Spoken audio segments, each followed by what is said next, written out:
I'm so happy today to have Tina Irvine here. Thanks for coming, Tina. You're a Clackamas County Commissioner candidate, and I really appreciate you coming by. Thank you for having me. Appreciate it, Andy. Yeah, I've had a couple Clackamas County people. I had just had Tootie Smith on last week, and then I've had Ben West on in the past. And I know he's not running in this cycle, Correct. but I love Ben. But yeah, I'm learning more about Clackamas County, and I'm glad you're here to tell me more about it because I'm not as educated about it as Multnomah, where I am. But the metro area is important, and I keep learning Yes. more about Clackamas, and I kind of want to move there. It is spectacular. We Yeah, have a lot of wonderful things in our county that are going well for us. So, yeah, it seems like yeah. it.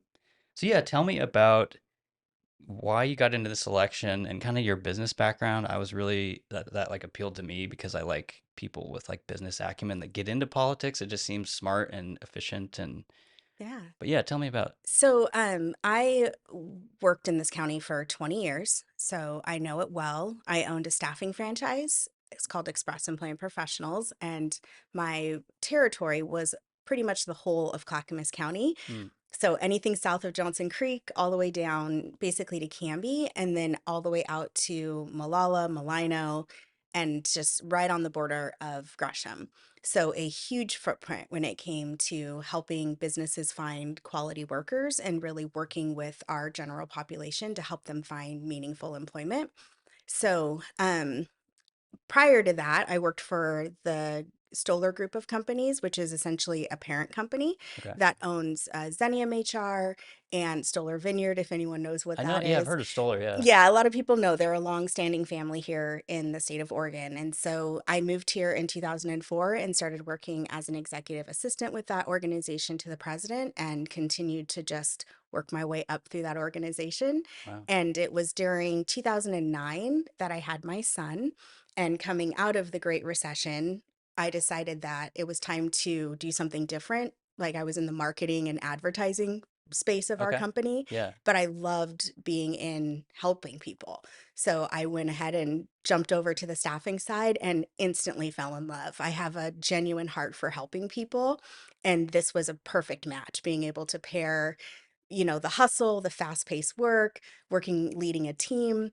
I like to consider recruitment kind of a blend between dirty jobs, how it's made, and social work, right? Okay. Because you're Yeah. really working with a lot of people, but you're also working with companies to help them become more successful. Mm, And companies' number one attribute are the people that work for them because they're really the engine behind any product or service. So mm, for me, I found a ton of value in that work. But I've been told I'm ambitious and that I have a lot of energy. And so, like I said, having a heart for people, I also at the same time volunteered my time mhm. quite a bit. So, worked on the Children's Center board in our county, worked for Clackamas Workforce Partnership, chaired that board, and was also on the board of Bob's Red Mill. So, those three Mhm. nonprofit, for profit, and then running my business. So it was really during that nonprofit work that would put me in front of our board of county commissioners. And it was during that time that my job as a board member was to either ask for resources and or report out on grants funding that we had gotten and Mhm. how we were being successful. That included taking trips back to DC to leverage for more workforce dollars, things of that nature. And there were times that I was really frustrated as a person coming before the commission. There were times that I felt like either those leaders didn't care, they were disengaged. They had already either made up their mind about whether or not they were going to give funding without Mm, really mm, listening to what I had to say or what my executive directors had to say. And I felt an epiphany one moment sitting there. This was probably 2018, okay. 2019, Yeah. that I said, I literally stopped in the middle of giving my presentation because one of our commissioners was just on her phone, Mm, wasn't paying attention, wasn't listening to what was going on. And I was just like, why am I here? mhm, And it hit me like a ton of bricks. I felt like I should be doing that job and I could take my business acumen and take my social work and really leverage the two mhm. and put them to work for this county in another way. So that's really what prompted it. I've never aspired to be a politician. That wasn't something that I set out. I mean, Yeah, yeah. ironically, when I was younger, I was in school, like School politic or school what do politics. you call that? Yeah. Yeah, ASB. Okay. Yeah. Yeah, and I was a leader. I've always been that person. I think most people that know me know that I typically take on that Mhm. leadership role Mhm. pretty naturally. But I didn't think that it would necessarily lead me to this. But now that I'm in it, I'm finding that it is a really good fit for me. And I'm enjoying the learning curve that comes with running for an Yeah. elected office. Yeah. So it Yeah. wasn't until that moment in 2018 that you kind of That was really a pivotal moment. yeah. I think for me, it was that moment of like sitting there looking up and I don't know if you've ever had that moment of epiphany when you're just like, I should be doing this job. I don't know Mhm. why I'm not doing this job, but Mhm. I should be. So it wasn't until the next election cycle for 2020 Mhm. in January, I was like, oh, I should run now. Well, unfortunately, life is a learning curve, and I just didn't know that you need to really plan and prepare like Mhm. 6 to 9 months in advance. Yeah. I thought, oh, 3 months, that's plenty of time to get my name. No, that was not plenty of time because launching a campaign is much like launching a business. Mm. You really need to have all of your collateral, all of your team together in order to be highly successful. Mhm. And I don't do anything to lose. And so I said, okay, I'm going to pump the brakes. And I have a business I'm running, I have a child I'm raising, Yeah, I'm yeah. on 3 boards. There's not a The lot of time universe is time telling left me there. now is not the Yeah. right time. And then, of course, COVID hit. And Mhm. so, and then we experienced some severe natural disasters simultaneously, Oh, yeah, yeah. conjunctively. And so I think it was a good call for me to stick it out because my businesses needed me, my employees needed me to help navigate that through Yeah, them. it's gonna be a tough time, yeah. Yeah. And, I, at any given week, had hundreds of employees working for me. And to think that I may not have been there to support them Mhm. and help these businesses get through what was probably the hardest time beyond the Great Recession any of us have experienced. Mhm. I think I was where I needed to be at that time. So I sold my business last year in Oh, okay. Yeah. 2003. I sold my franchise out from under me and decided that this is really what I'm going to fully commit to. And win or lose, I'm really thankful I did it. So, Yeah. yeah, I mean, again, I feel pretty confident in my positioning right now, but we don't know until the voters fill in their Yeah. box and they vote for Tina. Yeah. So, Yeah, and it's coming pretty soon. I know I just got my ballot, but hmm yeah. But it seems like, I don't know, from my perspective, you have a really good campaign put together. And I've learned a lot about it just from talking to people here, because like you're saying, it does take a lot of time and money and um, the stuff that you don't really think about. Even, it always comes back to like mailers and just the old school stuff that you kind of have to do. hmm And people think it's kind of stupid, but it does work and it's expensive Oh, and you it's need volunteers and all that stuff. And yeah, yeah. Andy, it's wildly expensive, right? And I think that that's something I know that out of legislation, they just worked on some campaign reform for the state of Oregon. Those that does not apply to county races. Okay. So Yeah. those caps as far as what people can give and how much and how often or what organizations, unions, that type of thing, it doesn't apply. But for me, I'm a natural salesperson. Hmm. And so understanding that fundraising was really going to be a key thing as a campaign candidate, Hmm. right? So Hmm. as a candidate, you fundraise, you meet people, and you get your messaging out. And that's really what the campaign candidate should be spending their time on. And so thankfully, I believe that when you're going to be successful, you surround yourself with people that know what they're doing. And so I've built an extraordinary team that has really helped guide me, not just in my campaign calls, but also in my signage and my marketing Hmm. pieces Hmm. and feeling that support that you need from your friends, your family, your volunteers. Like it takes everyone behind you to be successful. Hmm. So I just like with business, if I'm winning, it's because there's a really strong team behind me helping me to get there. Yeah. Mhm. I'm curious too, like, the story you talked about. I'm guessing you were kind of testifying in front of the commission in that story Mhm. you're telling. Yeah. Um, is that kind of one of the reasons you're running too, of like you think you'd be obviously a much better commissioner than what you saw back then, and Mhm. yeah. Yes, I think again, I see things and I have a very clear mind when it comes to problem solving and understanding what people truly need. Mhm. When you employ, it was literally 10,000 people over almost a decade. Yeah, I was gonna ask, yeah, that's gotta be recruiting for that long. That's a lot of Yes. people that you've helped, you know? Yes, Yeah. and the businesses that have grown and flourished, and, there's a lot that goes into that. You have to be willing to have hard conversations. You have to be willing to do things that other people won't do with regards to long hours, going out and touring client spaces and helping them overcome HR issues, Mhm. employment relation things. Those are all very challenging, right? We look at that Maslow hierarchy of needs, and employment and income Mhm. reaches the top of that pyramid, right? Definitely, Next yeah. to food and shelter. And so for me, I've always took a lot of pride in what I did. But at the same time, when I look at some of the decisions that were being made when it came to taking care of our people and putting people first in our community, I didn't always feel like those things were really being taken into consideration. I'm known for being a very compassionate leader Mhm. within business world and for using my business acumen to make good decisions and lead businesses to success. And I know that I can do that at the county level. I'm a money nerd. Like I am when it comes to Mhm. budgets and when it comes to financing things and when it comes to peeling back that onion and finding out how we're going to get the most out of our essential resources, which are finite, right? Mhm. Sometimes people in government, I think, might have the It's idea a that we just it's have an a infinite amount never-ending of checkbook. revenue, Yeah. and we need to be good stewards of the tax dollars that we are collecting, and we need to be putting those towards the things that matter most to the people that live in our county. Yeah.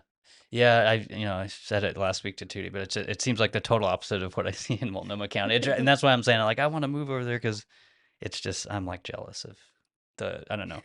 The like, the fiscal accountability is really impressive from what I see in Hmm. Clackamas, Well, and it looks like you'd bring more to that. and I think that as commissioners, our job is to maintain the core functions that commissioners are here to do, which is infrastructure and safety.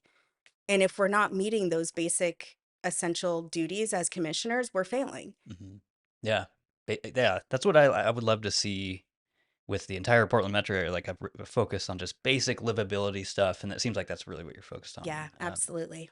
Um, yeah, so kind of going further into that, I wanted to talk about you were endorsed by the Clackamas DA, Hmm. and I just wanted to kind of get your opinion on what prosecuting crime in Clackamas is like, what the DA is like there, because right now in Multnomah we're having an election for a new DA, and it's just very different over here from my perspective. Oh, it is. You can feel it, right? You Yeah, pass over that county line and you just kind of know you're in a different place. yeah, And I think that that goes across all units of our public safety system. hmm We have fully funded our police forces. Our city police are well funded. But there's a justice system that's involved there, hmm right? hmm And our district attorney, John Wentworth, I met him almost a decade ago when we were on the Children's Center board. okay, My business office was located on Main Street in Oregon City, hmm just kitty corner to the office of our courthouse. hmm So John and I would run into each other pretty frequently, going in and getting coffee, and we'd talk. And hmm we have very similar views when it comes to keeping people safe, right? When it comes to holding people accountable to the things that they do to hurt other people, we share that core value. And it didn't come easily. I think that it's really important that people know that endorsement I hold dear because he didn't endorse anyone else in our county. hmm I'm the only one. And I think that one, it's because he knows me as a leader. So when Children's Center had a very tumultuous time, there was a point where we lost our executive director, we lost half of our board, and we were in financial dire straits. And I didn't hesitate. I stepped right in. I said, I will be our interim executive director. We need to be a fundraising board at this point, and we are going to lead this organization, which is an essential like organization out of this kind of bleak time. Yeah, So for him, he saw that leadership in action. your ability to navigate through that. Yeah. Yeah, and inspire people, right? And help rebuild a board and help hire a phenomenal executive director and be consistent in understanding that our children's center is what essentially provides the forensic and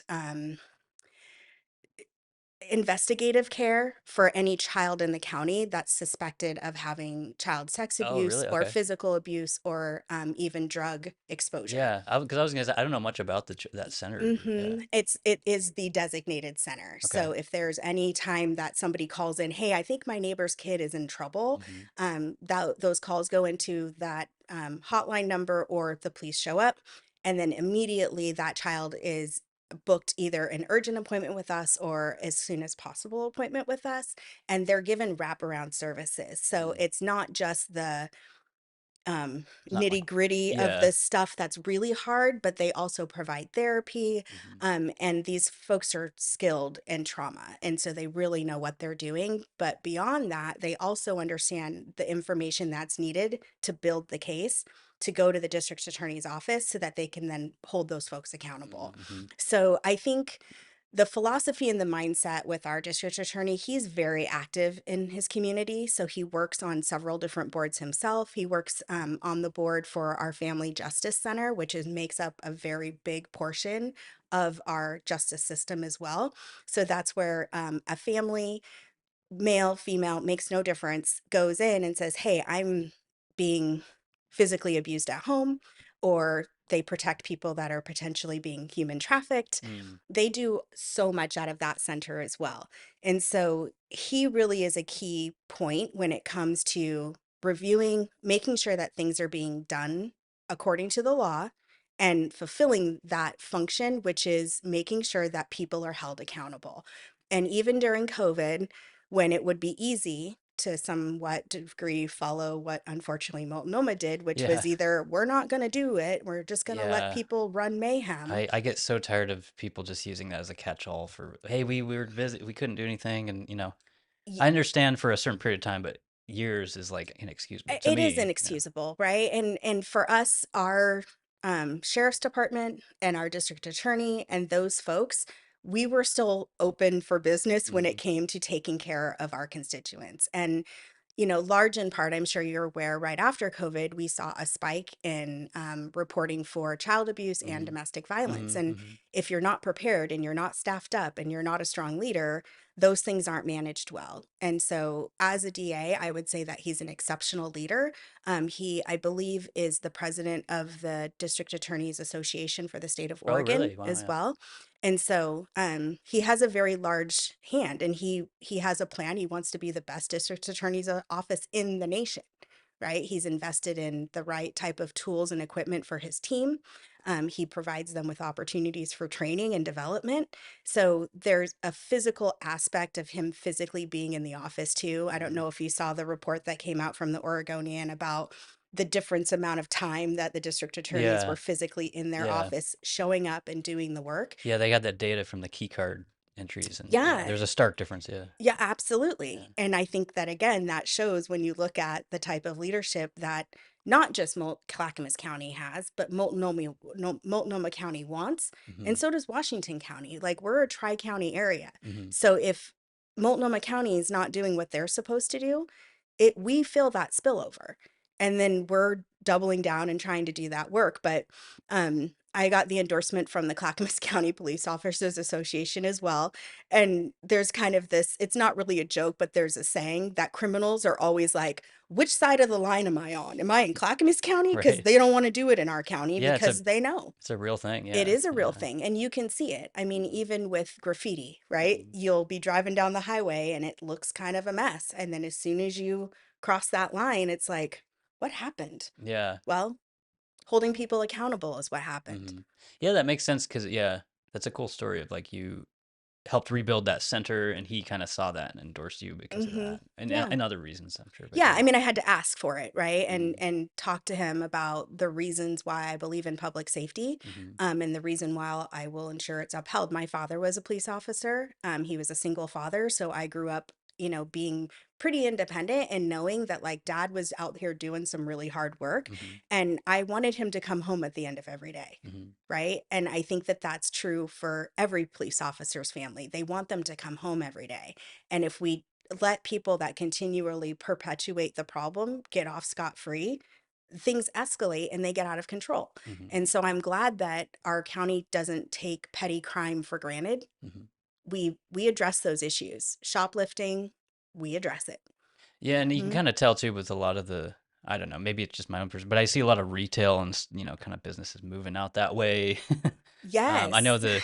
the downtown area in Portland closed, and now they expanded the one I think right in Clackamas Town Center, I believe. Yeah, I mean, again, I think we are business friendly. Mhm, And we are people friendly. So we are getting an influx of residents and an influx of businesses. I would like us to be able to be more robust when it comes to our economic development and with being able to provide more industry with opportunity to work in county mhm, because mhm, we do have a large number of our residents that do leave the county to work each day. mhm, And I think that if we are able to expand our economic base locally, we might see less commuterism outside of our mhm. county, Keep which, them in the county, and yeah, yeah, because I mean, again, that's tax dollars, right, those are right. revenue dollars. They go out to eat, Totally, yeah. I gas. talk about it all the time on the show, and that's, I complain about downtown. I used to work downtown Portland, and you just don't see that lunch crowd anymore, and that's just Right. huge for the economy. And Hmm. but yeah, it's really cool, and I think you can bring, like I was saying, I love candidates with business background. I feel like you could bring more of that to Clackamas, even as good as it is now. Yeah, being strategic matters, right? And if you don't have a plan, you're planning to fail.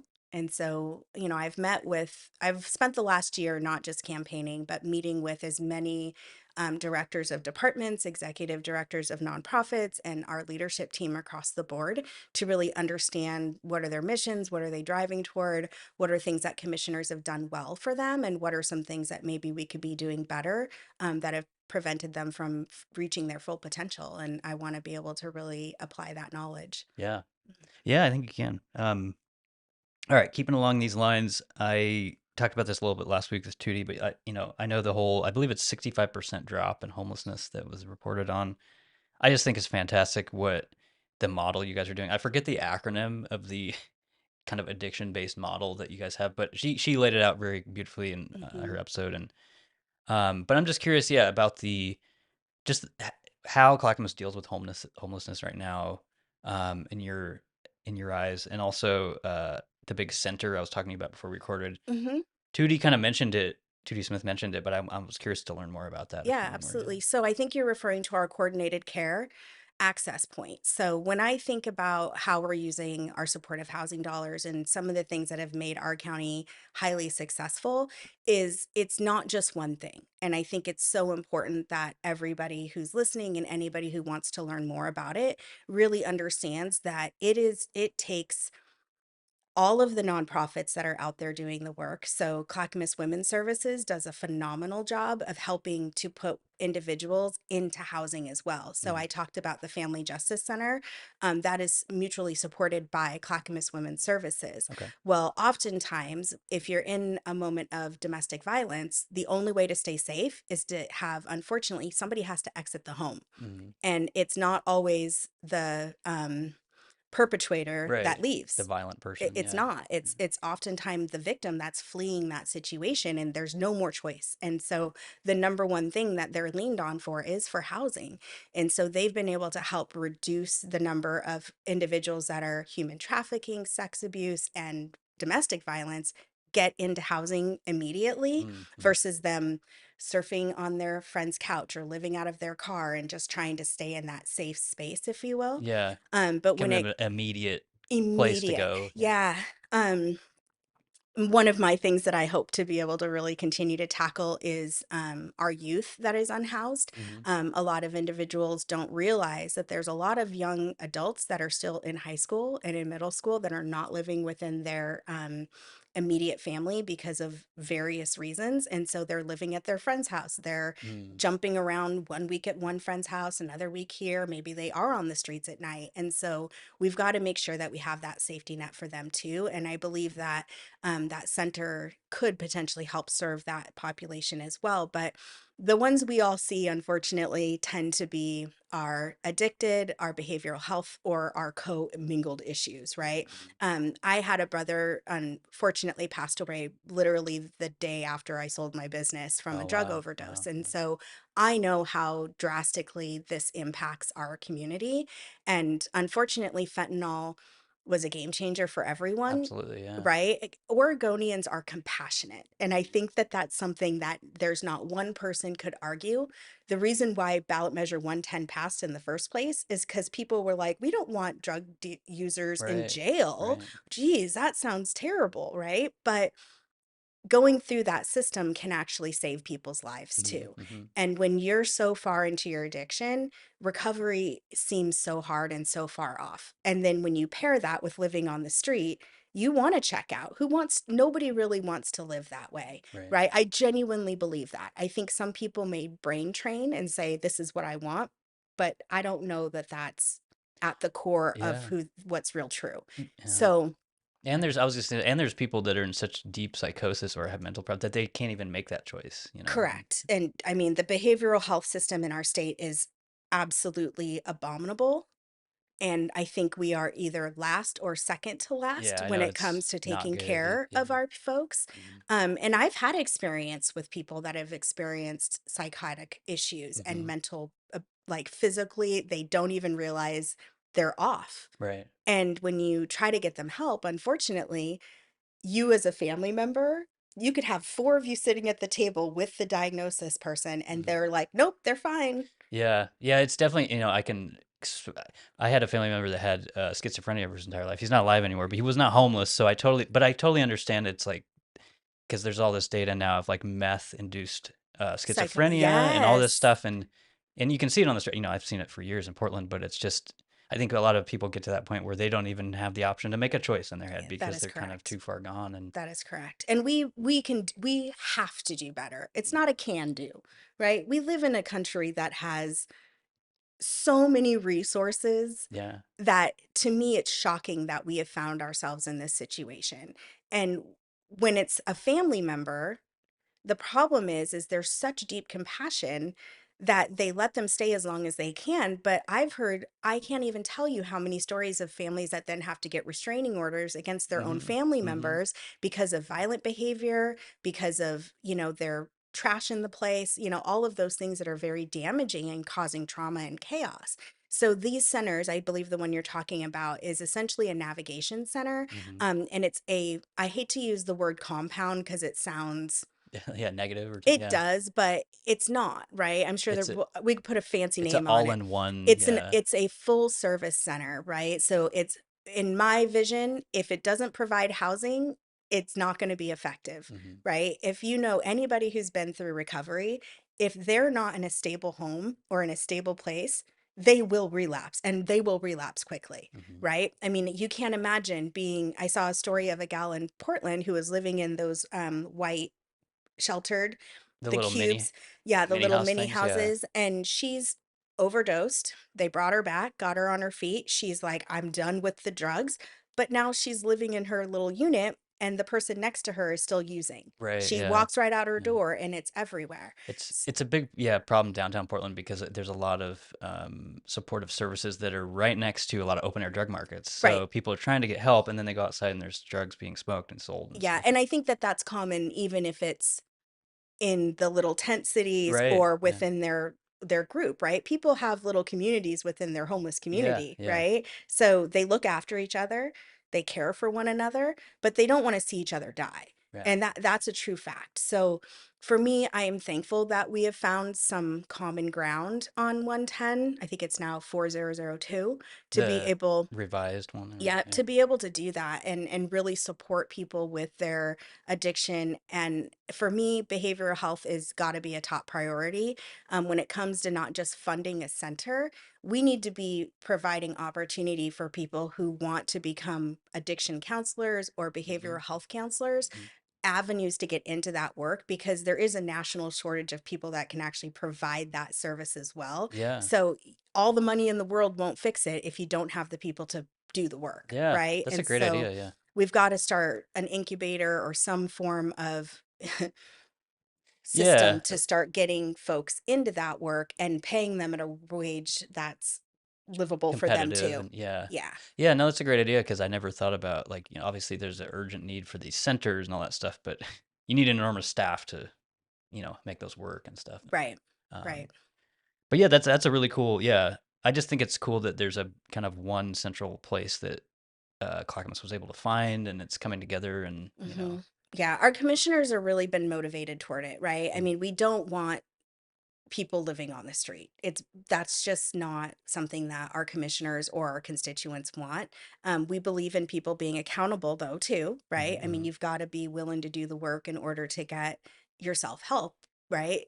You got to get there first. Yeah, And I think people need to build trust. They need to know that this is a safe place for them, and that the services that we're saying are going to be there are going to actually be there. right, right. I like to think of it as you and I could say, oh, we're going to go on a diet, we're going to be healthy, we're going to run every day, and we're going Mhm, to not eat those donuts, let's say. mhm, Well, that's all well and good.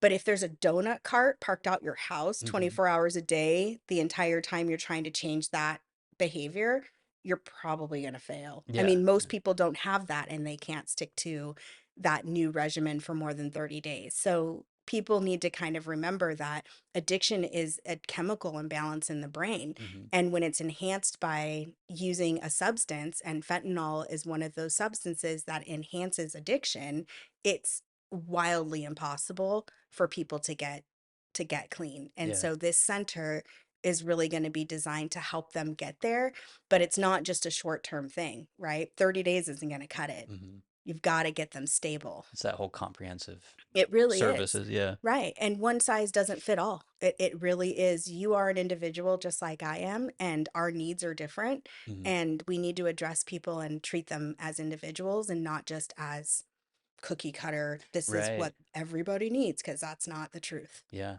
Yeah, there's Hmm. different, yeah, addictions and all that Hmm. stuff. And some people just have behavioral health issues without Right, right. addiction. Yeah. Yeah, it's fun you mentioned that because I've had my friend Philip who he's a PSU student right now, but he's also a veteran, but he was homeless for a while in Portland, but he didn't use drugs or anything. Yeah. And there are those people out there. Yeah. And the cost of housing is outrageous. Yeah. I mean, lead us not concerned about that, right? Yeah. We forget that a Yeah. medium average size home is just astronomical for people to even get into or sustain, Yeah. right? It really almost requires a dual income in order It to really get it does. done. Yeah. So, Part of what I do, or what I've done for the past 5 years, is like adjacent to the mortgage industry. So you're, I totally know what you're talking. Like rates right now are unaffordable for most people for correct. a home. Correct. They are unaffordable. The cost of housing, I mean, again, Oregon's cost of housing is crazy. Yeah. Right? Like there's those days where I'm like, okay, wow, you can buy a state in Tennessee for $500,000 and be swimming pool and hot Right. tub Right. and You get a on acreage. mansion. Yeah. Yeah. Yeah. And here it's just unheard of. And I think part of that is because we're at such a housing deficit. Hmm. We've kind of created that problem for ourselves over the last 50 years. Our population has more than doubled in that Yeah. period of time. Hmm. And so I think I'm glad that the governor has a bill on her desk to help, you know, pump some money into it. But Hmm. again, the cost of housing and permits and building materials and labor, it's Yeah. all Yeah. just expensive. Yeah. That's one thing I did an episode with an architect on here, and I would love to see a lot of incentives for all that stuff, like Yeah. pulling permitting back a little bit and just allowing a lot more builders to come in. I was curious though, do you know what the like when that center is going to open? Is there a slated time? I don't know. I do know that there is a center, I believe, in September that's due to open right when 4002 goes Oh, into that's right. action. Yeah, that's when it starts Um, being enforced, I think. Yeah, Correct. yeah. And that's going to be a 23-hour detox Okay. center in our county. I know that there's the sheriff, the deputy, DA, our district attorney. There's quite a few. I think one of our commissioners on that panel. So they're trying to come together and really work to get that launched quickly, Yeah. because as soon as we can enforce it, Yeah. we want to start helping Sounds people. like you're prepared. Yeah. Yeah. Yeah. Being prepared is essential. Hmm. Hmm. Okay, let's talk about in those same lines. Uh, you kind of mentioned the Metro's supportive housing services money that you guys are using, I guess, to do that. Yeah. They had, I guess, in earlier this year, they had asked Multnomah County if they were interested in giving money back to Metro for Metro's own housing service, I believe, or just Hmm. whatever they want to use the money for. But I'm curious, like, would Clackamas, if you were elected, support that, or would you not support that if they ask for that money back? I'm gonna go with a not support on that, mainly because nobody knows what people need than the government that sits closest to those The individuals. local. Yeah. Yes, and I think that while Multnomah County or Metro, I should say, Hmm. does seem to have some power, I don't think that they have a good read on what works in our county based off of their past performance. Okay. Yeah. Right? I mean, I think past performance is a great predictor of future performance. Yeah. And Yeah. and what I've seen in the past, I have not been overly enthusiastic or positive. I'm not okay with it. I feel like there's a lot of waste in those dollars, and Yeah. these Yeah. dollars need to go directly to the people that need them. They don't need to be siphoned off to a second layer of government. Hmm. I'm actually a thinner government is better Yeah. Yeah. mindset.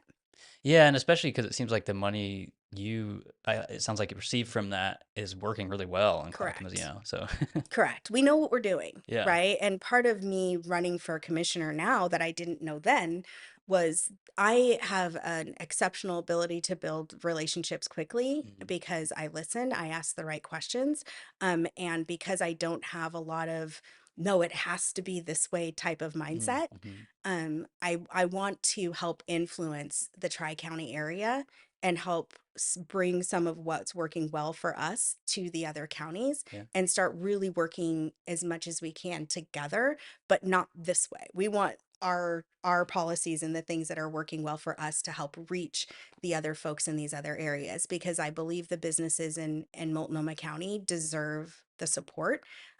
If I had a business in Multnomah County, I probably would want to move too. I mhm, mean, it's when your business is getting broken into, people forget that there's a business owner at the end of that. mhm, mhm, And having been a business owner, that is wildly expensive. mhm, People, I mean, replace the windshield on your car. Now do that 5 times for three of the windows in your building mhm, mhm. for 3 years. Yeah, I'd say for every 3 months or whatever, yeah, Correct, yeah, right? And so I think that again, the I was able to get the endorsement of the Portland Metro Chamber. mhm, And again, I think it's in part because of the fact that I have a strong business acumen and I understand what it takes to protect businesses so they can grow. I don't like seeing a city. I moved here because Portland was safe. mhm, I moved from the Seattle area okay. and I could walk around the streets at night. I could feel safe.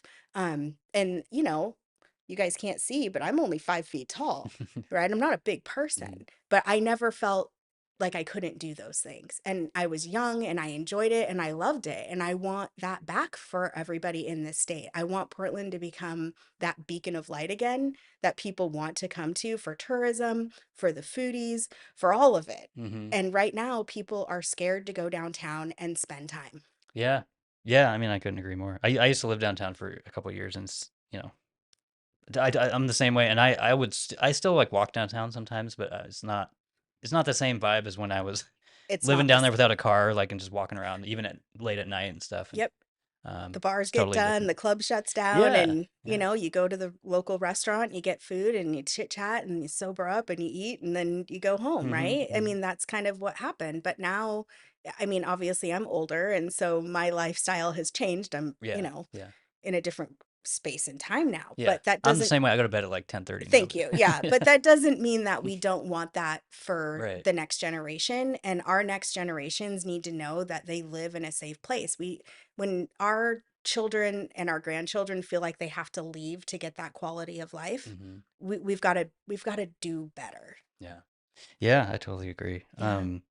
Is there anything else you wanted to say about Metro? Because I'm trying to, like, Mhm. demystify it for people. Because like you said, and I was talking about this with Tootie a little bit of, like, I feel like people are aware of it, but they don't know, like, where the money goes or, like, what Metro does or anything, Yeah, you I know? think, Metro oversees things like the garbage and recycling facilities. Mhm. They oversee, so in our county, we have what's called South Metro. Again, Okay, I used to help staff for them, so I okay. know what they do.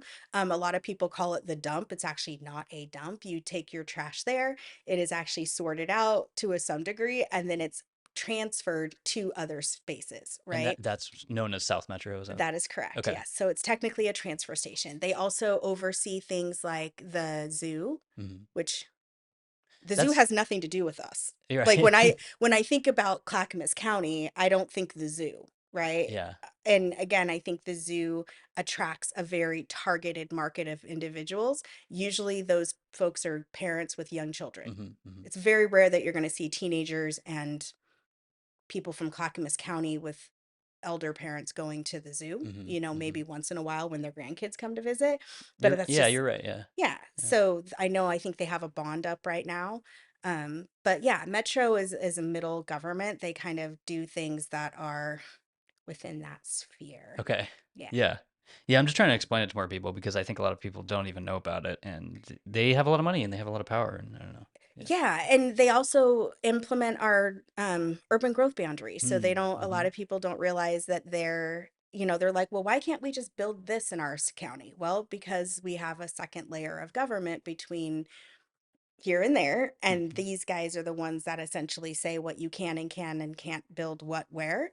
And I think that that is something that we need to be looking at. So they basically are the ones that uphold our Senate Bill 100, which was the one that was implemented 50 years ago that helps protect our rural and forest lands, natural resources, right? So the idea was that with the growth of the state, Mhm. what we didn't want to have happen was massive expansion and we're losing all of our natural Yeah. wonder and green space and Sprawl and right, yeah. right. So there's a reality that there is a key to that I love our natural spaces, Mhm. right?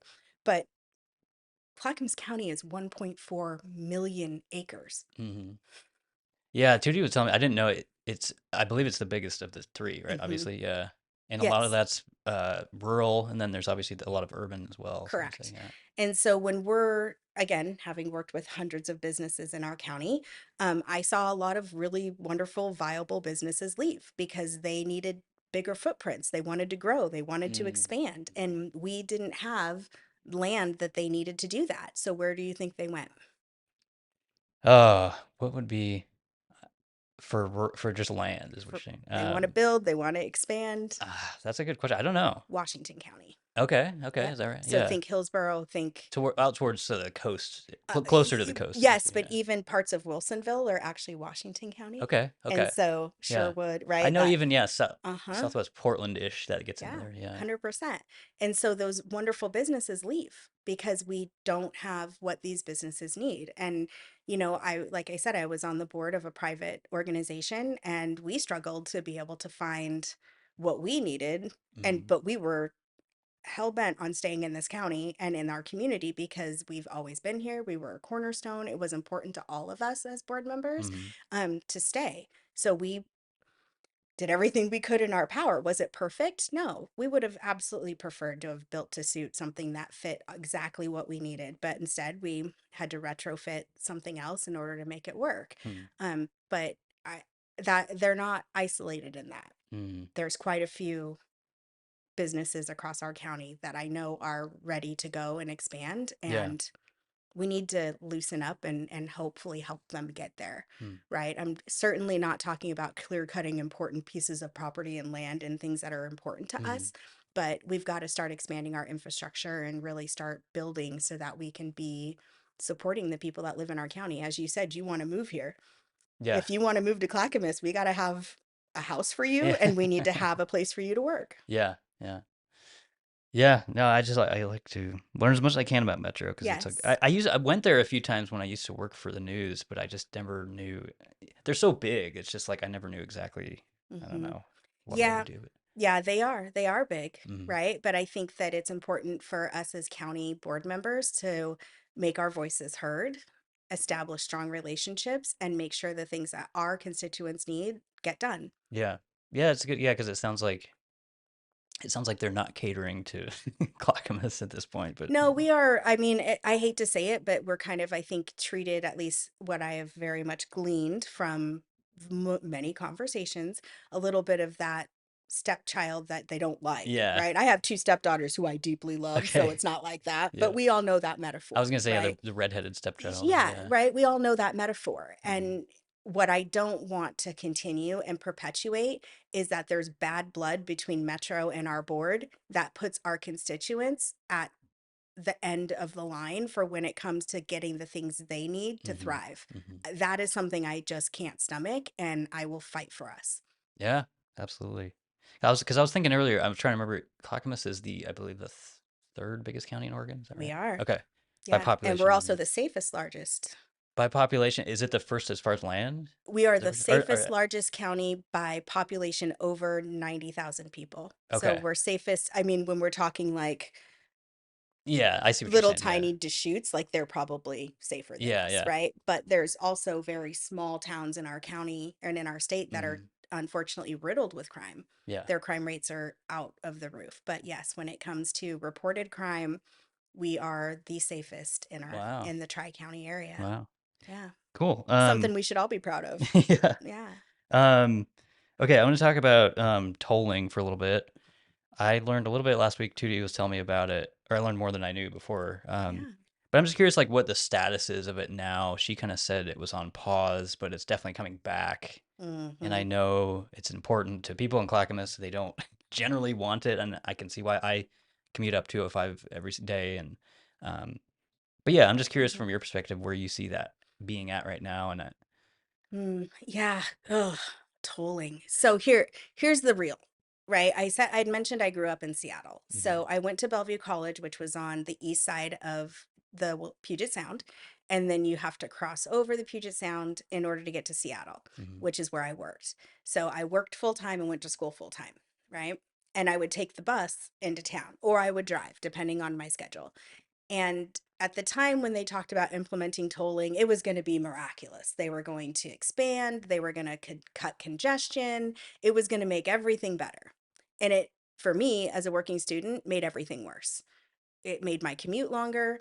It made it more expensive. My company ended up having to subsidize anybody who lived on the other side because mm, now we're suddenly our income is being cut because right, we're right, right. now paying for a toll I that gotta we pay didn't have every to pay day. for an every day, Yeah. right? And so, and if you're a car, it's more expensive than if you're on the bus, but it's still there. Mm, You know, they tack it onto the bus pass. Like it's just, to me, I understand how things really work. yeah. And I understand that the cost of anything, the biggest cost of anything is labor.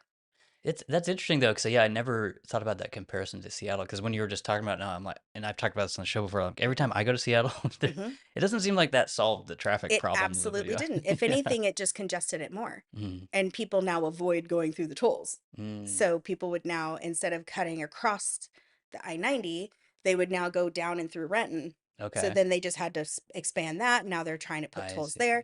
So for me, I understand that ODOT expresses that they're at a revenue deficit and that that's why they want to implement the tolling.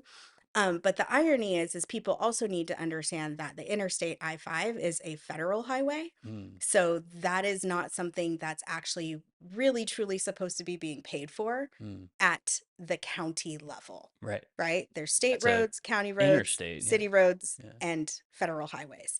So ODOT actually gets federal dollars to maintain, support infrastructure, and expand infrastructure on federal highways as needed. Well, if you and I don't work for ODOT, we don't actually know where those dollars go because they just give them the money and then they decide how they are going to use it. Right. So right now, I'd there's, imagine they're getting a lot of money too oh yeah, I'm sure they from are. the federal government for Of that, right? course, Yeah. because it's not just 205. I mean, it's Right, right. I-5, Yeah. it's any interstate, right? The federal government's like, here you go, state, take care of the Now take care interstates. of it, Yeah.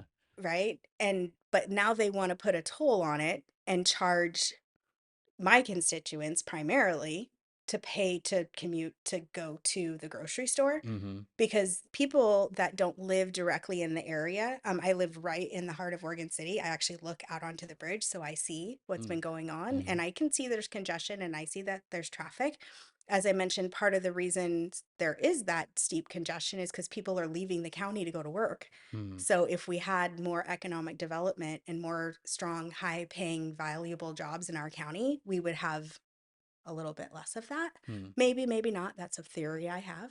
Um, but regardless of that, if you think about it's cutting our county in half because our county expands all the way into Wilsonville, mm-hmm.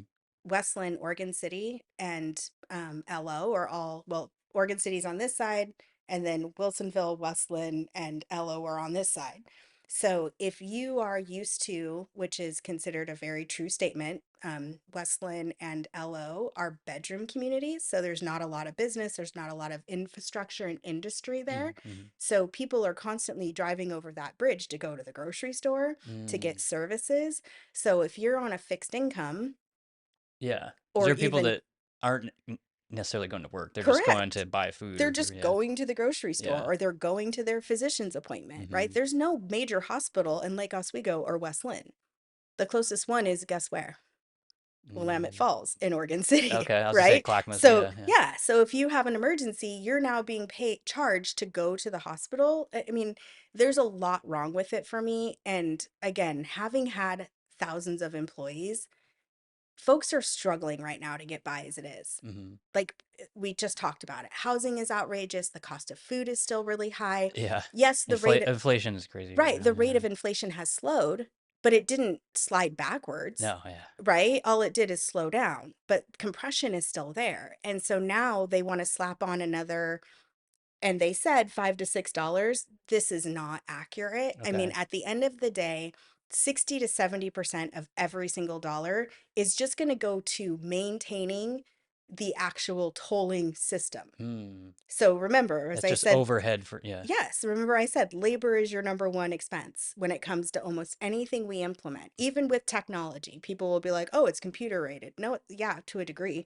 but somebody has to manage those, run Yeah. those, monitor. I mean, there's still labor There's involved. there's people involved. Absolutely. I Even if it mean, was a like I've seen those in Seattle where they just take your license plate or whatever. sure, Even if it was that, there's still people that have to like do the accounting and absolutely maintain the there is. computers or whatever. I don't know what they do, but yeah. 100%. And then on top of it, there's people that are underfunded, right? So then you're going to be implementing a subsidy, right? They're going to automatically have to say, well, not everybody can afford it. Right, So right. now we're going to have to subsidize it. Like the example you had in Seattle of Correct. So who's going to subsidize it? The businesses? And I they're mean, yeah, they shouldn't have to. Yeah. right. But you see where I'm going Yeah, with it. yeah, yeah. So, and then on top of it, I've heard through very reliable sources that that call center slash service center wouldn't even be in our state. Oh So wow, yeah. those So they're not even dollars are locally employing. leaving the state to go employ people in another state and Yeah. service people in another state. Like, I just have fundamental issues with it. So when it comes to tolling, I am a solid no on that. Yeah. I'm definitely a no now, and I will be a no in the future. I believe that there's other ways to fund our roads that Hmm. need to be built and properly maintained. Hmm. And I think ODOT needs to have an audit done so Hmm. that they can identify where their real revenue sources are going. And at the same time, are their priorities in alignment with your and my priority? Right? So if Yep. their main priority is to turn all of their fleet into electric vehicles, so Hmm. they're going to siphon off half of every federal dollar, gas tax dollar, every dollar they get to change their fleet, but our roads are failing, that's not really in alignment with my needs as a constituent in the Hmm. county. Hmm. So I could go on and on about Yeah. the tolling. Well, I was curious, like, because Tootie brought this up too, and I'm curious why ODOT seems like they kind of unfairly targeted that area, and is it just because of the amount of traffic going through? Like, why do you think they picked that Oregon City or whatever they're looking at? You Like, know, I don't like to be a naysayer or somebody that just plucks things out of the sky. hmm. But if you remember, I had mentioned that I was on the Clackamas Workforce Partnership Board. Hmm. And part of that board was to help oversee the development of employment. And well, we had an offshoot of different committees. Well, one of the committees was the Transportation Committee, Okay. because one of the biggest challenges that any employee needs is transportation, right? And the Yep. number one way out of poverty is through transportation, typically a vehicle, Hmm. right? Hmm. Well, when we do a study and you put up lines and people drive over those lines and they see Hmm. exactly how much traffic is going over a road, it's pretty easy to determine how much money you can generate, Right. right? So to me, I think it's twofold. I think that there seems to feel like a little bit of a punishment being handed down Hmm. because maybe we're not always the easiest county to deal with because we want the things that we know we need for our county to be thriving, that maybe are in conflict to what Metro thinks. Yeah. So I Or feel like that could be a factor, yeah, as well as just the sheer study showing how many people drive over that 205. just the volume. Yeah, I mean, the first part of what you're saying, do you almost feel like it's like the state sees Clackamas as like an ideological enemy kind of thing sometimes, or And it's also a just very wealthy hey, county. oh, you're right, yeah, like Oswego and all that stuff. Yeah, I mean, Yeah. even Happy Valley. I mean, Mhm. it is a more on the affluent side when Mhm. it comes to levels of income, Mhm. right? So it's like, oh, well, they have extra. Mm. And Even though even though, on the ground level, it's probably hitting lower income people. of Yeah, course it yeah, is, yeah. right? Because again, I think there's something to be said for not to be mad at anybody who has an electric vehicle. I mean, yay, do you, Mhm. right? But they're also not paying a fuel tax for the infrastructure that they're Right, right. driving on. So The if state fuel tax, yeah. exactly. So if we're not actually paying for that cert for that piece of how we fund infrastructure, and we're seeing, as they say, more EV vehicles on the road, and now Metro's pushing, or ODOT is pushing to be an EV fleet, Mhm. their priorities are not in alignment, right? Yeah, yeah. So I think there's a lot of factors that feed into that. And 205 is the only way to get over the river Mhm. other than the Selwood Bridge and the Oregon City Bridge. Otherwise, you are driving through Canby all the way down and around, right? And then you're passing over the I-5, which to me, I was like, well, why wouldn't you put a toll there in Wilsonville and Charbonneau? Mm. Because that is it more widely traveled, right? Yeah. But that's going to be a hard no for anybody in Wilsonville and Charbonneau. Yeah. Do you see my point? Yeah. So I feel like I don't think that they thought we were going to fight as hard as Right, we right, are. right. Yeah. So Yeah, I it's can't tell you their full mindset behind it, but I have my ideas. yeah. Well, yeah, I like it seems like as a county, most people are kind of aligned and they're just like against it for Hmm. the future because according to what Tootie was saying, it's coming back. Like the state's going to come back and try it at some Hmm. point. But Yeah, and I think I'm learning something, like I said, about politics, right? I'm not steeped in politics. I'm not a career politician, so yeah, I'm still which is a learning. good thing, I think. Yeah, I Yeah. think so. Yeah. But I'm still learning certain things about cycles and about strategies when it comes to messaging and things like that. And I think that our state as a whole, primarily will say, well, this is the biggest, hottest issue that anybody around is talking about in an election year. That's a pretty big year across the Tri-County area. Let's just take it off the table for now. Mm. That does. Yeah, I could see them doing that. Yeah, Hmm. that makes sense. Right. And Yeah. I'm like, I'm still talking about it because I don't want people to lose sight of it. Yeah, I it's gonna want come people to back. understand that this fight isn't over, Hmm. right? We have to be holding ODOT accountable. At the end of the day, like that has to be a priority. Hmm. Yeah, especially if it's gonna affect all the people in there. Hmm. Okay, I just have a couple topical questions I want to ask before I get into these goofy questions. Sure. I'm just checking the time here. Okay. So I wanted to get your reaction to the PSU stuff that's been going on this week. I Yeah. was very vocal about it online. I just I agree with what the police did the past few days. But I'm Hmm. curious, like your take on that. And Here's the thing. We've got this freedom of speech, right? hmm But what we don't have is the freedom to violate other people's rights. hmm And when you're forcing students that are paying their tuition to not be able to go into their paid space and use their resources for what is intended to, which is learning, I have a problem with that. yeah, And I struggle because there was nothing that came out of it other than vandalism. And that to me is a problem. I understand that, at our core base, we think, oh, we're making change. Yeah, you're ruining a public space hmm and something that is essential to students and faculty that are trying to better themselves. Now that building is going to have to probably undergo how many knows millions of dollars to get it yeah. back to where it needs to I be. just saw a thing earlier that it's gonna open in September, maybe, which See? is like I mean it's months of restoration It's they have to do. and it's unacceptable. And again, I am very upset that our district attorney in that county did nothing and didn't support the police going in there and saying, we're going to hold them accountable. Hmm Like, to me, it just seems foolhardy to be in a position of power like that and let your city once again hmm go down in flames. Like, I can't.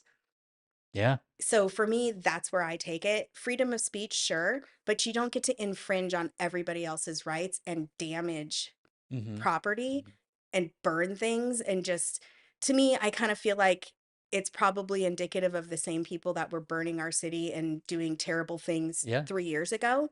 My guess is it's probably some of the It's same some of the, people. yeah, I was just gonna say, I know they listed a bunch of people who were arrested, and some of them are the exact same people. Yeah, So, and they need to throw the book at them. yeah. Like, there's no reason that they should be free out of jail right now. Hmm. Like, they should be held and they should be down.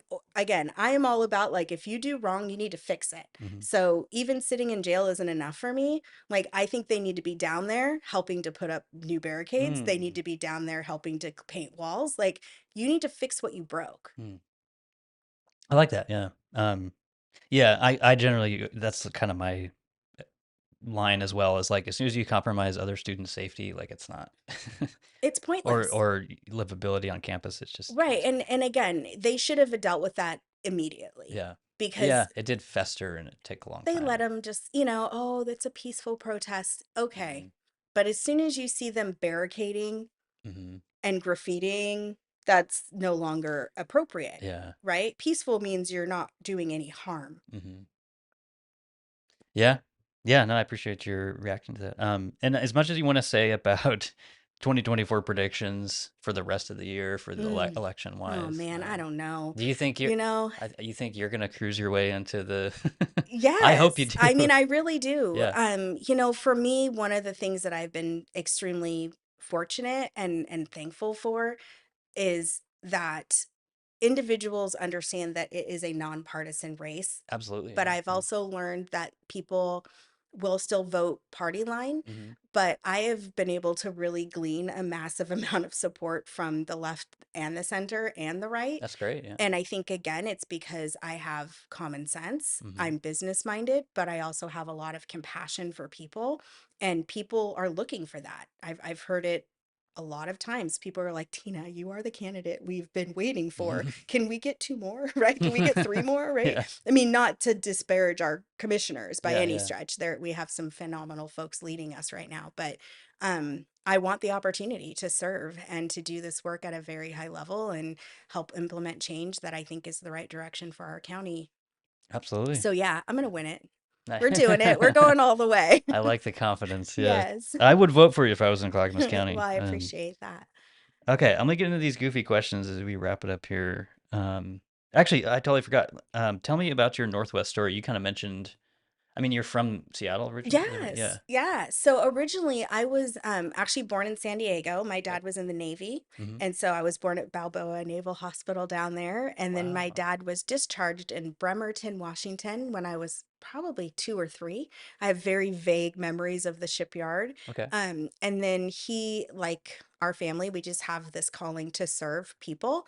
And so he then transitioned into the Washington State Patrol. Okay. And so he was a state trooper for quite a while. We moved down to, he was on the governor's detail.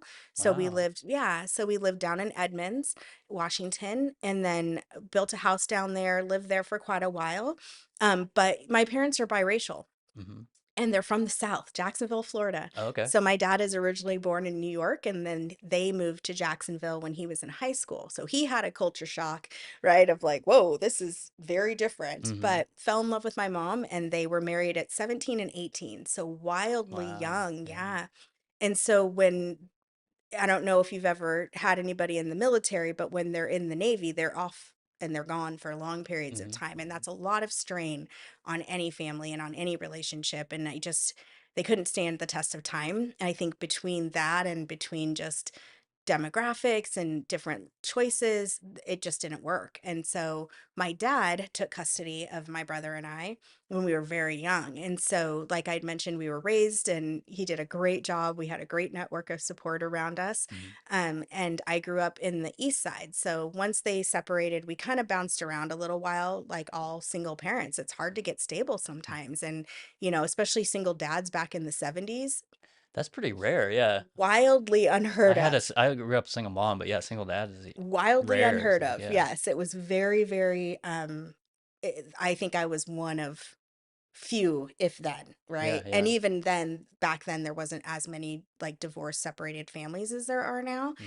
And so for me, it was really fun having a single dad. I'm Yeah. not gonna lie though, right? Like I'm very analytical, probably very feminine in my space, but very masculine in my brain. Like I Mm. think more, a little bit Yeah, yeah. more manly, I think. But I value who I am, and I think that him being the father that he was, just very loving, but very like you need to make your way in this world, Mm. and grew up kind of under that philosophy of people aren't going to like you for one reason or another, but if you let that be a reason to hold you back, you're not going to get anywhere. But be likable, right? Work hard, try to give back, right? Leave this world better than you found it, Hmm. and, make your family proud. Like those are kind of the things that we were inherently given as Hmm. kids. Like I said, my brother had passed away, and, I think nowadays, behavioral health and supporting children that have some behavior issues Mm. is approached in a much different facet now, Yeah. but Mm. back then it was very much culturally like, oh, we don't talk about our family issues, we Yeah. don't air our dirty laundry, Just we kind of don't do put it under therapy. the Like, are rug. you kidding me? Like, Yeah. we'll just deal with this at home. And it just wasn't enough for him. And so, he had issues even at a very young age, unfortunately. And so, knowing what we know now, I think early intervention and some other things probably could have yielded a different outcome. And that's why I think it's important that we really be investing in our behavioral health system here, Hmm. right? If we let problems perpetuate, they really do only get worse. And then they become adults and they start trying to self-medicate, Hmm. and then we end up with a drug crisis. Yeah. Well, and I always think too about how I've done whole episodes about how school closures have messed kids up, and Mhm. also social media, how that's gonna, and it Oh, all yeah. just adds to the behavioral health issues. And so, like you said, I think we need to build that out.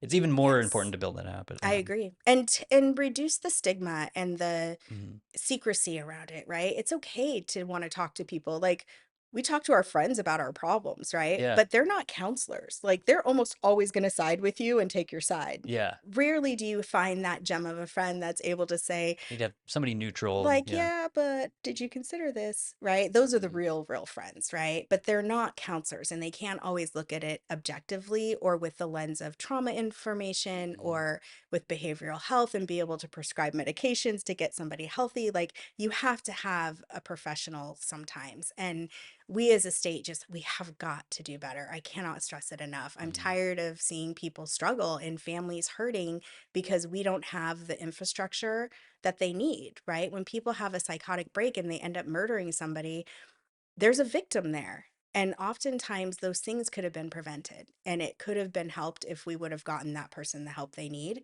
And it's our job as a social structure to help people when they can't help themselves. I believe that. yeah. And so, yeah, I agree with you. And so after all that, I'm trying to remember. So at what point did you get? Oh yeah, Yeah. sorry. I No, got it's off okay. track because I got so passionate It's about okay. it. It's all good. Yeah. So my brother and I, so I grew up in rural. So I had two households. Okay. So I had a very urban household, grew up in Redmond, where Microsoft is founded. Yeah, yeah. Yeah. And so I was walking around hanging out, having fun with friends. And then I went to a very rural high school called Mount Si, Okay. which is out in North Bend, a very small high school at the time. Now it's huge. And then my mother and my stepfather, they lived in Port Orchard, Washington, Okay. which is about an hour and a half away. And they lived on somewhat of a farm. So they had horses and rabbits and chickens and that lifestyle. Yeah. So I would travel between the two. And so I have a real affinity for both lives. Yeah, that's And like, unique. Yeah. yeah, and just loving that open air and loving that kind of farm grassroots type of down to the earth Mm, community. I love it. Like I'm super comfortable in a cowboy hat and cowboy boots at a little dive bar or hanging out on someone's farm, but mm, I'm equally as comfortable sitting in a jazz bar in Portland, mm. or, having a nice brunch. Like I just Yeah. feel very comfortable in those spaces, which I think has lent me in this race, to be honest, because our county, again, is very unique in Yeah. that we're very urban, but we're also wildly urban or rural. And I want people to know that I can support and value both. And you wouldn't necessarily know that when you just look at me, you have an instant assumption, and those instant assumptions aren't always true. Yeah. No, Yeah. I agree with you. That is cool because Yeah. I've heard that from people who live in Clackamas, like that sometimes the rural people feel forgotten or vice versa. And so, Yeah. but that seems like you would bring a lot to Yeah, that. I would. So, Yeah. it was in 2004 that I moved here. Okay. So I had gotten engaged and lived in Montana for about a year and a half. Ended up realizing that was not the man for me, Okay. and Yeah. so I knew I was moving back to the Pacific Northwest. I loved Bozeman, loved Montana. Again, I felt very much at home, but that was not the person that I was supposed to be with. Hmm. So I said, okay, I'm going to start over. And at the time, my brother and my three nieces and my sister-in-law lived in Westland. Okay. And so I was like, well, that's where I'm going. I love my family and I missed my nieces dearly, and so I moved here. That's cool. Yeah. Yeah. I've known a lot of people who moved around here around that time. I moved in 2006. I'm trying to remember. Okay. Oh, 05 or 06. I can't remember. But a lot of people I've had on the show moved around that I time, which moved is during the giant ice storm of '04. okay. I I do came remember that. Yeah. y- I got y- stuck here. I was visiting my sister at the time. And yeah. yeah. So again, I was on my way. I was from Bozeman fresh, so like 7 feet of snow was like no big Yeah. deal for me. Right. And so somehow I got past a police barricade that had closed the gorge. Nobody told me. I just kept driving and it Well, it's was a like everyday business for it was Montana snow or absolutely truth to story. I get through and there's a police sheriff or like the state police at the other end and he pulls me over and he's like, "What are you doing?" And I'm like, "I'm driving to Portland." He's like, "Where did you come from?" I was like, "Montana." He goes, "No, but where?" I go, "I just got on the highway." He's like, "This highway is closed. It's been closed." I'm like, "Well, no wonder why there was no traffic." So He's like, I have somewhere to go. I Yeah. mean, yeah, I was so determined, and I Mhm. think that that's kind of indicative of who I am as a person. Like, Mhm. I am very driven to doing the things that are important to me and taking care of those that need help. Mhm. So That's yeah. cool. Yeah. Yeah. I always just ask people like, So that's how their I got story. here. Yeah. I've always been a Northwest girl, though. Yeah. Sounds Yeah. like it. Yeah. Yeah. All right. Let me get into these. Fun questions. Yeah. Okay. Um, so let's say you're parking at your, I don't know. I was just say at a painted line spot, like in a complex, like a business complex, just a Okay. normal parking spot. You Absolutely. pull in or do you back I in? back in. Okay. I'm a police officer's daughter. Okay. I have heard that from a lot of law enforcement people. They like to do that. I don't like to back out because it's just the same as sitting with my back to a door. Yeah. I like to see It and know you what's just don't going on. trust it as much. Yeah. No, absolutely not. I think everybody should back in. Yeah. I think you would have a lot less fender I've benders been and doing like, yeah more yeah, this year. And you can just get away quicker, which is nice. But absolutely. In yeah. times of emergency, we're out. Like Yeah. we have to be Yeah, or somewhere. even I even just like when I'm at work, it just feels better. I'm like, oh, I can just leave easily. But Yeah, and I think too, from a safety perspective, again, I am a single female, so I do most things in life alone. mhm. And so I have a better viewpoint of what's going on around me when I don't have my back to a parking lot. When Mm, I'm entering my vehicle from the facing forward area, I feel safer and that I'm actually able to observe what's going on around me. yeah, Yeah. it's a really thorough answer. I like that. Yeah. It's funny because Tootie was saying she does both. I don't know. Some people have said that, but she does both. She's like, in certain situations, I'll do this, and the other one, but I'm just like, wow. um, eh, let's. Which piece of fruit do you think you could throw the farthest if you were like in a football field? You just throw it, just chuck that thing. Mm, either a mango or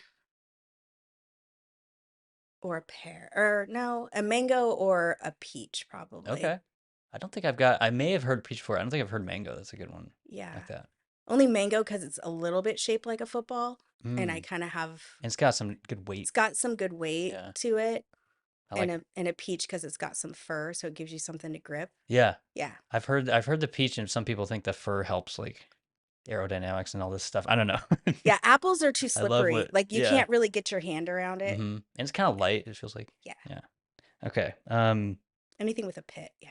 Yes, the pit does help. I think. I know one day I'll test this stuff, but I don't know. I don't know the answer. Do you like crunchy or smooth peanut butter, or maybe you don't like peanut butter? Oh, I love peanut butter, so I'll eat it anyway. We have both at the house. Oh, you got both. Okay. Yeah.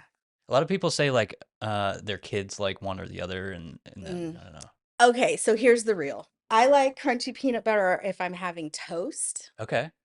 because I like that crunchy texture. Yeah, But if it I'm goes along having, with the toast. Yeah. yes, but if I'm having like a genuine peanut butter and jelly sandwich, I like that smooth Okay, I like that. on And white bread because like that's just classic. classic Yeah. PB&J. Yes. And what about oil, no oil, or I mean stir, no stir with the peanut butter? Oh, it makes no You difference don't to me. care? I feel like the stirring kind is probably healthier because it doesn't have as many stabilizers in it. So I think you're right about I that. will Yeah. tend to That's what buy I hear from people. I like that. the no stir, but people tell me that like, it's probably healthier to get the Yeah. stir kind. So my dad's second wife, um, she came into my life when I was about 9. Mhm. And again, I mentioned I was raised by a single dad. So there was a lot of fast food up until that point. Yeah, yeah. And then he married a gal from Eugene, and she Okay. worked on a Very fishing boat when she went to school. okay. So when she came into the house, all the junk food and all the fast food went Just away, gone. Yeah. gone. And we instantly went to like up there, it was Whole Foods Yeah. and Larry's Market. Well, that's what I was saying. It was just kind of a hippie kind of Oh, vibe. absolutely. Yeah. It was like we ate fish 4 times a week. Mhm. And I mean, it was brutal. Talk about like life was not kind at that time. Okay. But I'm thankful because now my eating habits are a little bit more, Healthier. a little Yeah. healthier. Yeah. So I think the stir takes me back to Okay. those days. But that was like the old where you really had to like Yeah. get out Yeah. of Yeah, it. totally. It's a big, I call it the peanut butter wars. I just talked about it.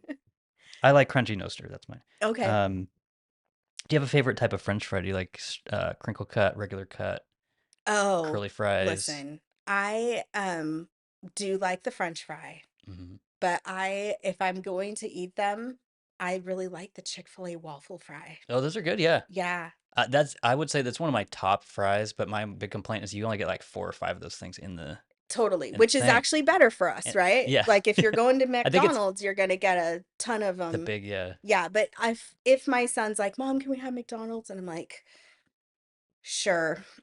We get them extra crispy. Mm. This is a very contentious point because I talk about this in my work. I call them floppy fries from McDonald's, and people Oh. hate that. It like Oh, can you triggers order them people. floppy? I've never tried that, but I just like to pick them out of there. I like those ones. I don't Okay. know why. I like them extra crispy for 2 reasons. One, they have to make them a fresh batch every time. Oh, I've heard that. It's So kind of you don't get yeah. them that have been sitting there for a hot minute or 10. Hmm. And then also, two, they don't salt them as much. Okay. I feel like I've heard yeah, it was like a McDonald's hack or something you can do. Yeah. Yeah, that's cool. Yeah. I ask for mine with, I pretty much alter anything I get from them because then they have to make it Get the new special. yeah. I like that. Yeah. I don't want it Um if it's been sitting there for a while. okay. Um let's say you're getting ice cream somewhere. Do you go cone, waffle cone, cup? Any of those Mm, options? you know what? I actually don't really like ice That's cream. fine. But What if if I had to, yeah, or would it and also flavor if you had to pick a flavor? okay, if I'm going to do it, I'm gonna do like a rocky road and probably one of those old fashioned little white Oh cones. yeah, yeah. It's Yeah. like something you get at a fair or something. Yeah, one of those like Yeah. yeah. Just like a very basic. Mm-hmm. Because I like again, those. I just don't do a lot of ice That's cream. okay. We don't Yeah. even have any in the house. That's fine. I don't have any right now either. Yeah. Sometimes I love it. Sometimes I'm like I don't care for it. But I don't um, eat a lot of sweets. yeah, as I get older, I'm kind of the same way. But I love to bake. yeah. Oh, yeah. I'll make all sorts of great things, Hmm. but I very rarely will eat what I make. And typically my son, he'll take care of it. I'll get it. Oh, yeah. Yeah. Do you keep your butter in the fridge or you keep it out? Or maybe you don't have butter. I don't know. Both. Okay. So, definitely both. So kitchen counter butter is like toast butter, Yeah. It's quick on butter. standby. Sure. Yeah. But if it's like the Irish Kerrygold stuff, that just stays in the fridge because otherwise it melts. It's got a very low melting point. So Okay. I keep it in the fridge. And then obviously backstock butter just Just stays to have it in the because you're fridge. baking too. Yeah. Yeah. Yeah. Yeah. Okay. This is a new question. I've never asked this before, and it is another contentious one that I. Do you eat string cheese? Yes. Do you peel it or do you just eat that thing?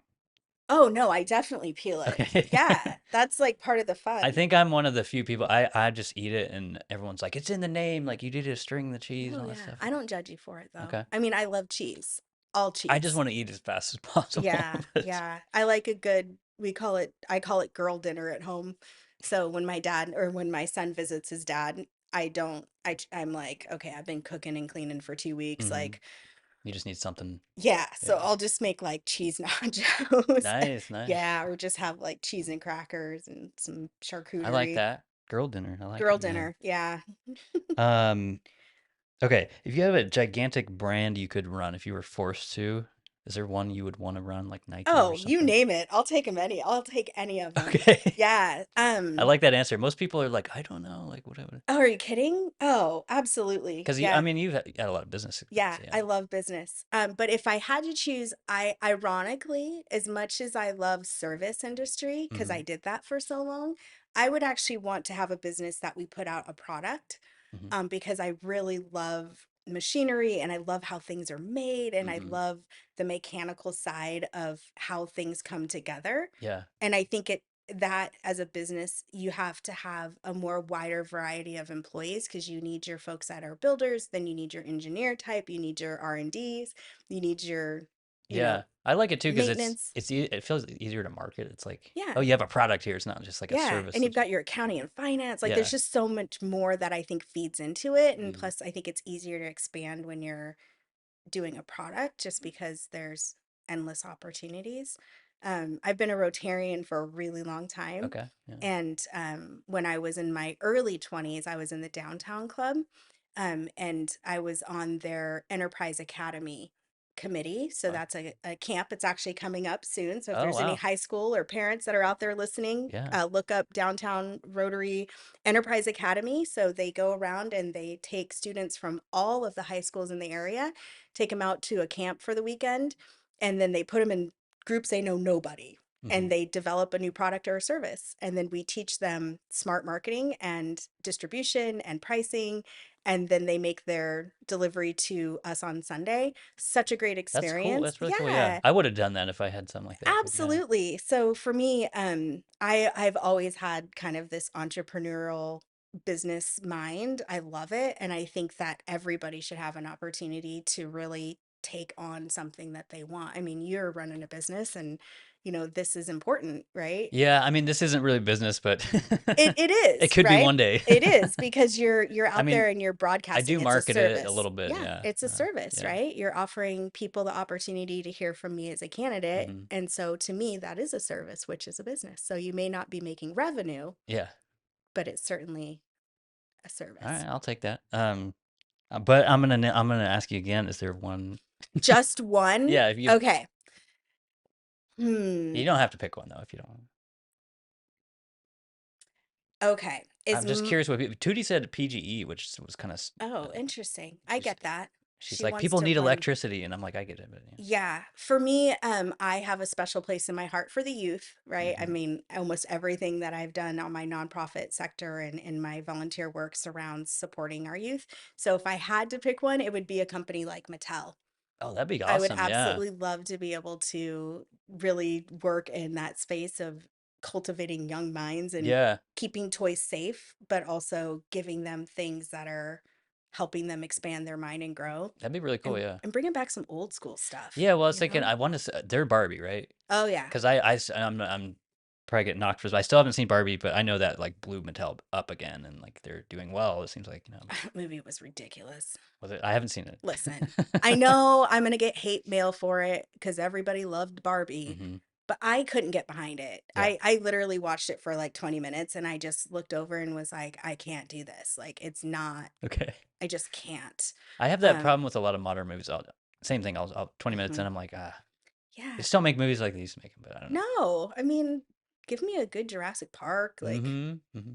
give me a Ghostbusters, Yeah. some Yeah. anything from the 70s or 80s I'm here for, right? When there was a plot line and Mm-hmm. not that there wasn't in Barbie, I hear, but Yeah. no, I would do that though. I I think like it. Mattel would be a really fun one. I like Mattel. All Hmm. right, I just have two left. Okay. I always ask people, did you have a good meal recently? Like a local place you want to shout out? It doesn't have to be a restaurant, but like, is there just some local place you want to Oh shout out? man, Or yeah.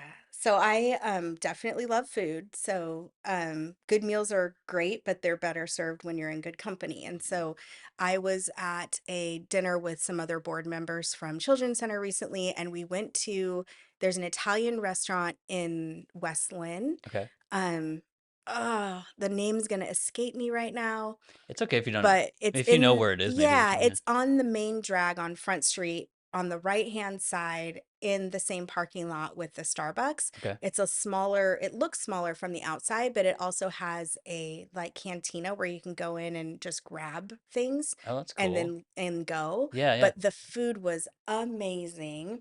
And then my other favorite place is in Oregon City and it's called The Hive. Okay, I've heard. I Um, think I've heard of that. Yeah. yeah, they have a speakeasy called Hardware Store, which is so much fun. The food is great. Libations are fun. They have a great selection of non-alcoholic drinks too for folks that are like, oh, I just Hmm. don't want that.